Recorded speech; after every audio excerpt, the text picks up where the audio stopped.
उन दिनों मेरी नई नई शादी हुई थी अकरम से।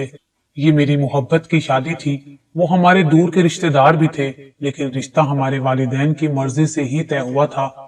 एक रोज सुबह 7 बजे वो ड्यूटी पर जाने को तैयार हो रहे थे कि दरवाजे पर दस्तक हुई।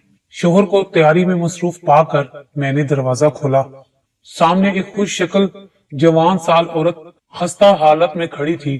किससे मिलना है? मैंने पूछा। जरूरतमंद हूँ, काम चाहिए। उसने आहिस्ता से कहा, अच्छा अंदर आ जाओ, मुझे भी काम वाली की जरूरत है। वो अंदर आ गई। मैंने उसको बरामदे में बैठ जाने का कहा। मुझे अकरम को नाश्ता देना था, वो गुसल खाने में थे। उन्होंने जल्दी जल्दी तैयारी की और नाश्ते के लिए टेबल की तरफ आए। तभी सवाल किया, जुनैरा सुबह सुबह किसने दस्तक दी है? एक औरत है, जरूरतमंद है, उसको काम चाहिए, देखभाल कर रखना। आजकल हर किसी पर भरोसा करना ठीक नहीं। मैंने उसे बरामदे में बिठा दिया है। जाने से पहले एक नजर देख लेना, आपको ठीक ना लगे तो नहीं रखूंगी, मैंने कहा। उन्होंने नाश्ता कर लिया और जब वो जाने लगे तो मैं उन्हें बरामदे में ले आई। उन्होंने एक नजर उस औरत को देखा और पूछा, कहाँ से आई हो बीबी और कहाँ रहती हो? वो बोली, भाई साहब मेरा शोहर और बेटा रेल के हादसे में हलाक हो गए हैं और मैं दर दर के ठोकरें खाने को जिंदा बच गई हूँ। कुछ दिन एक मुसाफिर ने घर में पनाह दी थी जो इसी बदकिस्मत रेल से सफर कर रहा था। उन्होंने ही मेरे जख्मों का इलाज कराया, लेकिन वो अब नहीं चाहते कि मैं मजीद उनके घर में रहूं। कराची में हम जेठ के घर रहते थे, अब जेठानी रखने पर तैयार नहीं है। लोग कहते हैं कि किसी रिश्तेदार के घर चली जाओ। ये मेरे लिए मुमकिन नहीं। वो औरत इतनी बेबस और लाचार नजर आ रही थी कि मुझे उसकी गुफ्तगू पे शुबा नहीं हुआ। यूं भी औरत का दिल नरम होता है।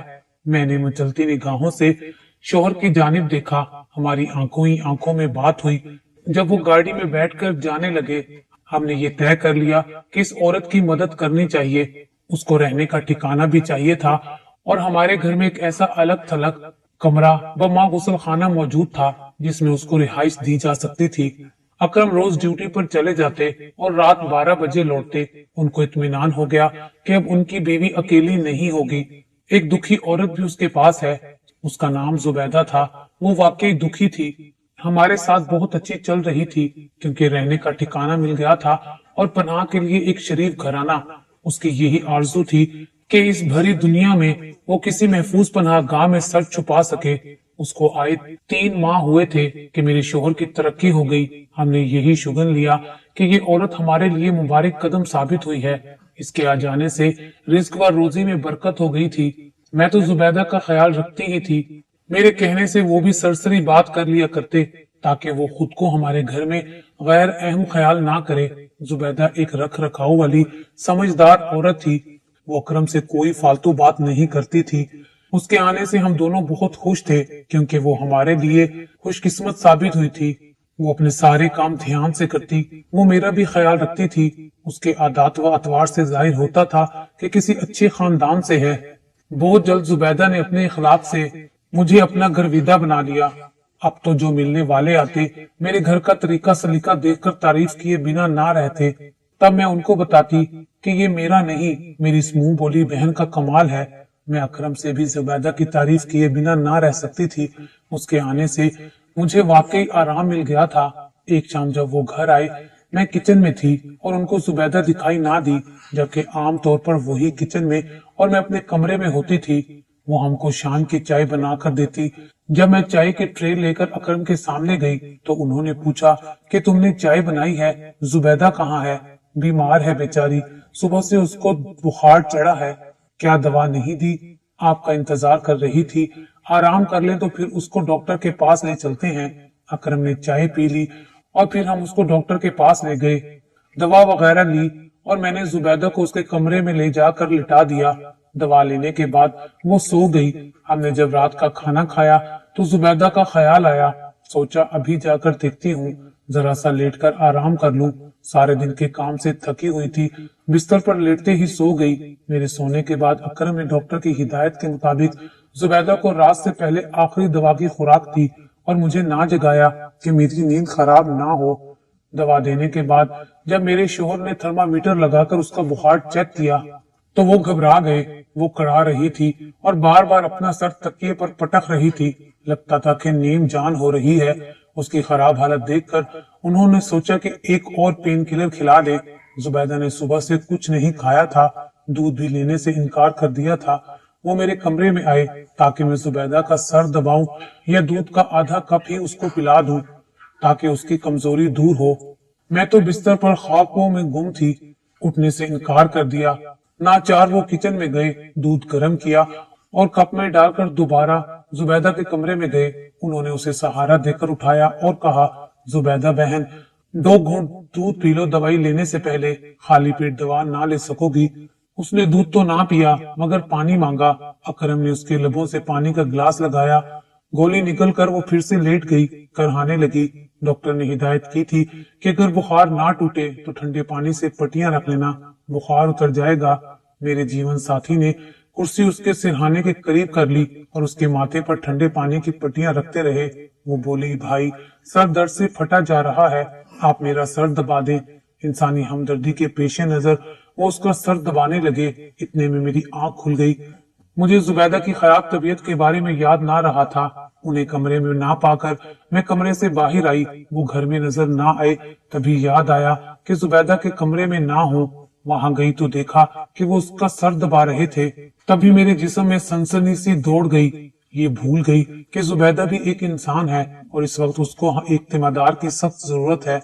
मैं जो हर दम उसका कलमा पढ़ती थी, जाने क्यों उस वक्त इस बात को फरामोश कर दिया कि वो बुखार से तड़प रही थी। अकरम ने उसकी तिमादारी की है, हालांकि ये तो मेरा फर्ज था और मुझे उसकी खिदमत करनी चाहिए थी। उस हस्ती की जो हर वक्त मेरी खिदमत में जुटी रहती थी।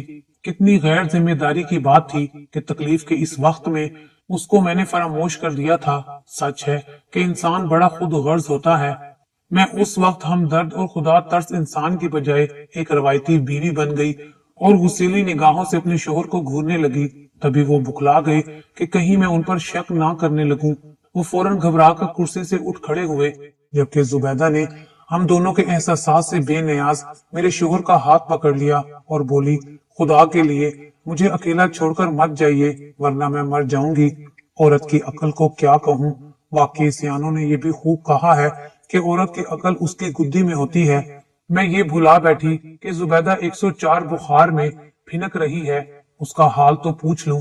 इस बात पर जल उठी कि क्यों मेरे शोहर उसके साथ इस कदर मेहरबानी से पेश आ रहे थे और उसकी खिदमत कर रहे थे, हालांकि वो उनकी कुछ भी नहीं लगती। दरअसल उनकी बुखलाहट और घबराहट का मैंने गलत मतलब ले लिया था, हालांकि वो अपनी शरीफुल तबी के सबब बुखला गए थे। मैं फौरन अपने कमरे में पलटी और बिस्तर पर बैठकर आंसू बहाने लगी। वो मुझे समझाने लगे कि तुमने खुद कहा था कि उसको पूछ लूं और तुम सो गई। उसकी हालत खराब थी, तुम्हें जगाने आया था। तुम नींद में बुड़बुड़ाई कि मुझे मत जगाओ, सोने दो। मजबूरन मैं दोबारा उस बेचारी के पास चला गया। अब क्या करता? क्या दवा ना खिलाता या उसकी तिमादारी ना करता? मुझ पर शक मत करो, उसे बहन कहा है तो वो मेरी बहन ही है। तुम उसका सर दबा रहे थे और उसने तुम्हारा हाथ पकड़ रखा था। उसने कहा कि तुम्हारे बगैर वो मर जाएगी। आखिर ऐसा क्यों उसने कहा? टाइम देखो, रात के 12:30 बज रहे हैं और तुम उसके साथ उसके कमरे में तिमादारी के बहाने घुसे बैठे थे। अगर मैंने गलूदगी में कह भी दिया था कि मुझे ना जगाओ तो ये बात पत्थर पर लकीर तो ना थी। तुम फिर भी मुझे जगा सकते थे। अच्छी तरह मेरी आंख खुल जाती तो समझ ही जाती कि जुबैदा को इस हाल में मेरी जरूरत है। लेकिन उफ, तुम मर्द लोगों का तो एतबार ही नहीं है। मैं ऐसा कहती जाती थी और रोती जाती थी और वो बेचारे खज्जल हुए जाते थे जैसे सचमुच मुजरिम हो। उसके बाद उन्होंने लाख कस्में खा ली, सोच जतन कर लिए, मगर मेरा दिल साफ ना हुआ। खुदा जाने तन्हा बेचारी जुबैदा पर वो भारी रात कैसे गुजरी। मैंने सुबह भी उसको मुंह ना लगाया। उस रोज परेशानी में अकरम ऑफिस भी ना जा सके और ना ही जुबैदा को देखने गए, वरना मैं और बिगड़ जाती।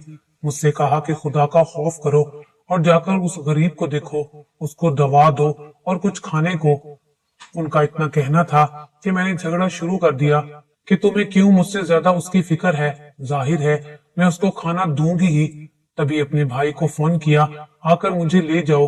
वो तो बस मुंह देखते रह गए और मैं रूठ कर मेके चली गई।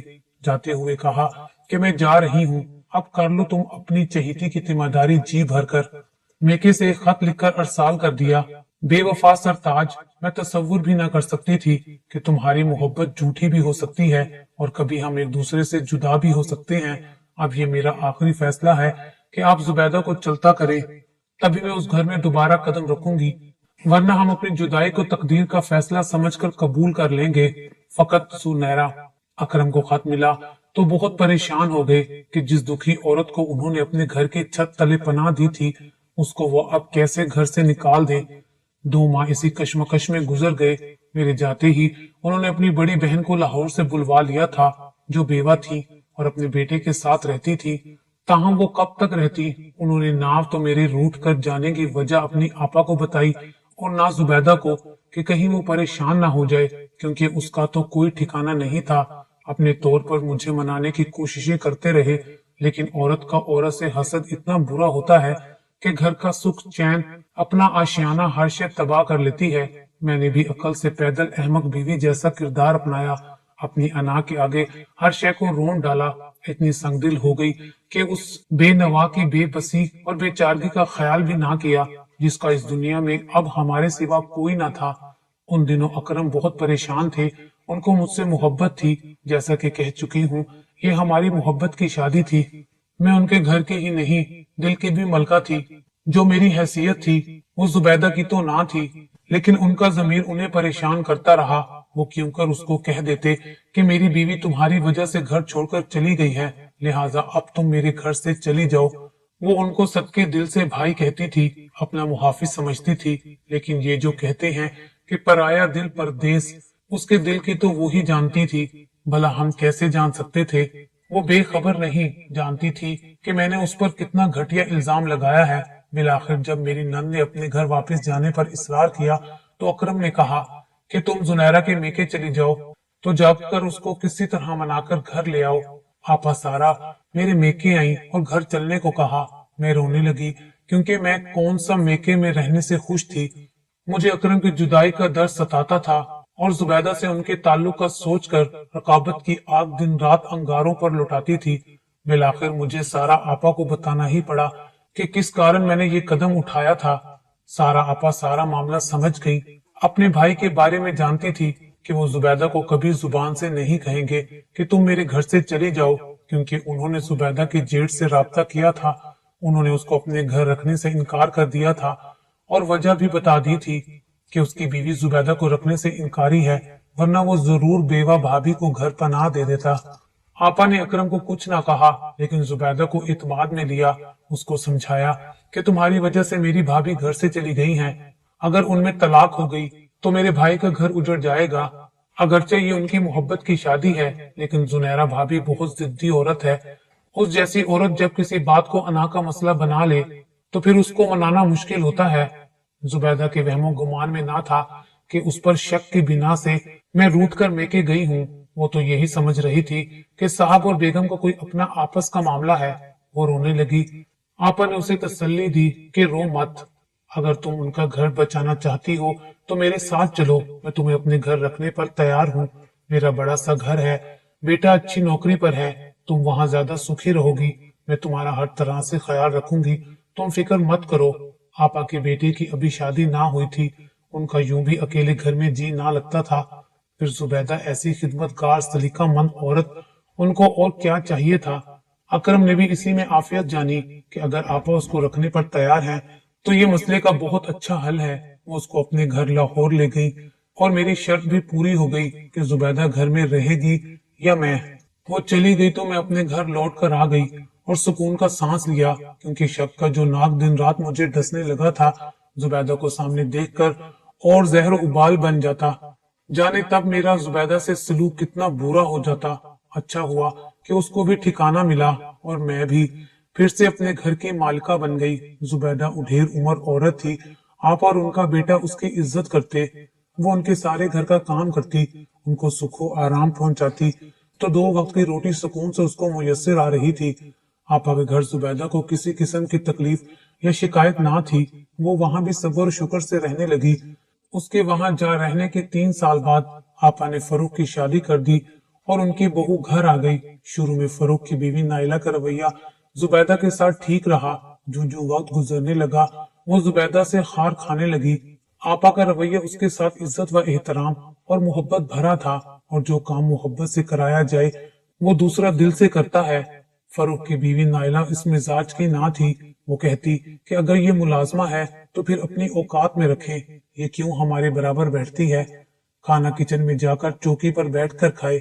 सास को कहती आपने इसको बहुत सर चढ़ा लिया है, इसको मेज कुर्सी पर खाना क्यों देती हैं। गरजे ऐसी बातें कर करके उसने जुबैदा का दिल जख्मी करना शुरू कर दिया। वो फिर भी आपा की बहू का हर सितम सहती रहती, क्योंकि आपा का प्यार हासिल था और उनसे वफादारी निभाना उसकी जिंदगी का नस्बुल ऐन था। वक्त एक सा नहीं रहता, इंसान की जिंदगी का कोई भरोसा नहीं है। सारा आपा अच्छी भली रात को सोई और सुबह ना उठ सकी। रात के न जाने कौन से पहर फरिश्ता अजल उनको अपने दामन में समेट कर ले गया। उनके मरते ही घर बहू की राजधानी में आ गया। अब वो हर शय की मालिक और उसी का हुक्म सब पर चलता था। नाइला बहुत शक्की और सख्त मिजाज थी। वो गरीबों को हकीर जानती और मुलाजिमीन को किसी किस्म की अहमियत ना देती थी। सास की वजह से जुबैदा को उसने न जाने कैसे गवारा किया हुआ था। आपा की आंखें बंद होते ही उसने उस दुखियारी से ऐसा सलूक किया कि वो मरने की आरजू करने लगी। खाना पेट भर कर ना देती और हर बात पर जुबैदा की बेइज्जती करना उसका शेवा था। एक दिन जुबैदा से शीशे का जग टूट गया तो उसको खड़े खड़े निकल जाने का हुक्म दे दिया। वो बेचारी क्या करती, कहाँ जाती, पड़ोस में गई। उन्होंने चंद दिन दिल जोई की, फिर किसी रिश्तेदार के घर रखवा दिया कि उनको रात दिन के लिए मुलाजमा की जरूरत थी। खातूने खाना तो अच्छी और नेक बीबी थी, मगर उनका शोहर ठीक आदमी ना था। उसने जुबैदा को मैली निगाहों से देखना शुरू कर दिया, यहाँ तक कि एक रोज जबकि बीवी कहीं गई हुई थी, उस बदनीयत शख्स को उस बेकस औरत की इज्जत पर हाथ डालने का मौका मिल गया। ये नंगे सर नंगे पांव घर से निकल भागी और एक पुलिस वाले के हत्थे चढ़ गई। खुदा जाने दरमियान में उसके साथ क्या कुछ हुआ कि दारुल अमान पहुंच गई। आम लोगों की तरह वक्ती हमदर्दी के जज्बात जब सर्द पड़ गए तो मैंने भी इस किस्से को पुराना समझकर भुला दिया। ये समझ उस वक्त मुझ में ना थी कि जब किसी को पनाह दी जाती है तो फिर उसको बेआसरा करके घर से नहीं निकाला जाता और नेकी करने वालों का ज़र्फ बड़ा होता है। क्यों मुझे ये बात इतनी देर के बाद भी समझ में ना आई, और जब समझ में आई तो अफसोस दिल से जाता नहीं है। जमीर की तकलीफ चैन नहीं लेने देती और जुबैदा की बेबसी को याद करके हाथ मलती रहती हूँ। हुआ यूं कि जब जुबैदा को आपा सारा के घर से गए बरसों गुजर गए और हम भी उसको भूल भाल गए, तो एक रोज बाजार से गुजरते मैंने एक औरत को बुरे हालों फुटपाथ पर बैठे पाया। वो गंदे फर्श पर बैठी थी, सामने कपड़े का एक पुराना टुकड़ा बिछाया हुआ था। उसके चेहरे पर मक्खियां बैठी, वो उनको हाथ से हिला हिलाकर उड़ा देती। लगता था कि उसके सर में जख्म है जिनसे बू उठ रही थी, क्योंकि जब हम कार से उतरकर उसके पास गए तो जुबैदा ने अजनबी आंखों से मुंह ऊपर करके हमको देखा था। हमने 100 रुपए का नोट उसकी चादर पर फेंका, तब उसकी मैली ओढ़ने से बदबू का एक फिंका आया कि मैंने नाक पर रुमाल रख लिया। उसका चेहरा मैला और उस पर भी जख्म के निशानात थे, हाथों पर भी जख्म थे जिस पर मक्खियां भिन भिना रही थी। हमें दिली सदमा पहुंचा, क्योंकि उसे पहचानने में हमें देर नहीं लगी थी। ये जुबैदा ही थी। उसको इस हाल में किसने पहुंचाया था? मैंने गर्दन झुकाकर अपने दिल के आईने में झांका तो आईने ने मुझ पर तंज किया, सच बोल दिया कि तुम ही वो शफाक औरत हो जिसने इस दुखियारी बेसहारा को इस हाल तक पहुंचाया है। जुबैदा को फुटपाथ पर भीख मांगते देखकर अकरम भी अफसुर्दा हो गए, लेकिन मुंह से कुछ ना बोले। उनको दुख जरूर था कि जिसको बहन कहा था आज उसका ये हाल था। अगर वाकई वो उनकी अपनी बहन होती तो क्या उसको इस हाल में बर्दाश्त कर लेते? उस रोज ना उनकी हिम्मत हुई और ना मेरी कि हम उस बदबूदार वजूद को अपनी गाड़ी में लाद कर घर ले जाते, लेकिन रात भर जमीर ने हमें सोने ना दिया। सुबह हुई, हम इस अमर पर मुत्तफिक हो चुके थे कि आज उसको अपने घर ले आएंगे और अपने किए का कफारा अदा करने को उसे नहला धुलाकर अच्छे कपड़े पहनाने के बाद उसको इलाज के लिए अस्पताल लेकर जाएंगे। वो ठीक हो जाएगी, मरते दम तक उसको अपने पास रखूंगी और कभी अपनी छत के तले से महरूम नहीं करूंगी। शायद इस तरह खुदा मेरा यह कसूर माफ कर दे जो कि नादानी में नौजवानी की उम्र में मुझसे सरजर्द हुआ था। अगले रोज जब हम वहां गए जहां जुबैदा को भीख मांगते पाया था, वो हमें ना मिल सकी। खुदा जाने कौन उसको बिठा जाता था और फिर ले जाता था पास पड़ोस की दुकानों से, बाजार वालों से, वहां खड़े रेडी वालों से। सभी से उनके बारे में पूछा, किसी ने कुछ ना बताया। हम काफी दिन उस जगह जाते रहे, जुबैदा वहां एक रोज भी दिखाई ना दी। बिल आखिर ये मामला एक गन्ने का रस बेचने वाले रेडी वाले के जरिए से हल हो गया।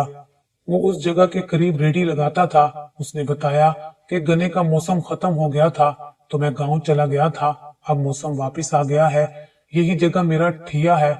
जिस भी कारण का आप पूछ रहे हैं, उसको 2 आदमी सुबह यहाँ बिठा जाते हैं और शाम को ले जाते थे। वो ही उससे भीख मंगवाते थे। उसके जख्म उन्होंने डाले थे और इलाज इसलिए नहीं करवाते थे ताकि राहगीर उसकी ऐसी दिल सोज हालत देखकर ज्यादा भीख दे जाएं। उस औरत का नाम जुबैदा था, क्योंकि कभी कभी मैं उसके गिलास में तरस खाकर गन्ने का रस डाल देता था। जब धूप तेज होती या मैं महसूस करता कि उसको प्यास लगी होगी, तब वो कहती, भैया अल्लाह तेरी नेकी कबूल करे। ये नाचीज जुबैदा तेरे लिए दुआ करेगी, खुदा करे तेरे बच्चे जिए। अक्सर सामने होटल वाला उसको दोपहर को थोड़ा सा सालन और रोटी अपने बैरे के हाथ भेजता। उसको भी ऐसे ही दुआएं करती कि अल्लाह जुबैदा की दुआ कबूल कर, इस होटल वाले की कमाई में बरकत दे। अब वो औरत कहाँ है? वो कहने लगा, बाजी वो औरत मर गई है। अभी 4 दिन पहले यहाँ इसी जगह बैठे बैठे वो लेट गई। उसकी हालत खराब थी और वो मर गई। पहले तो मैं समझा कि वो सो गई है, लेकिन जब गन्ने का रस उसके गिलास में उंडेलने को झुका तो मुझे एहसास हुआ कि ये जिंदा नहीं है। उसके नाक के पास हाथ ले गया, सांस नहीं आ रहा था। मैंने होटल वाले को जब जाकर बताया, वो अपने कुछ मुलाजिमीन के साथ आ गया। फिर तो हजूम इकट्ठा हो गया। बल्दिया वाले आए और उसको गाड़ी में डालकर ले गए। लावारिस समझकर दफना दिया होगा। बहुत अफसोस हुआ साहिब। खुदा जाने किसकी बहन किसकी बेटी थी। हम अपनी कार में आ बैठे, हमारी आंखों में आंसू जारी थे। ऐ काश कि नेकी करें तो पूरी करें, मगर नेकी के लिए तो बड़ा ज़र्फ और समंदर सा दिल चाहिए। हम ऐसे छोटे दिल इंसान भला किसी के साथ क्या नेकी कर सकते हैं। आज इस बात को 5 साल गुजर चुके हैं। आज मैं 5 वक्त की नमाजी हूँ और अल्लाह ताला से रो रो कर जुबैदा के लिए भी दुआ मांगती हूँ कि अल्लाह ताला उसे जन्नतुल फिरदौस में जगह अता फरमाए, और अल्लाह ताला से अपने किए गए गुनाहों की माफी मांगती हूँ। बेशक अल्लाह ताला बड़ा गफूरुर रहीम है।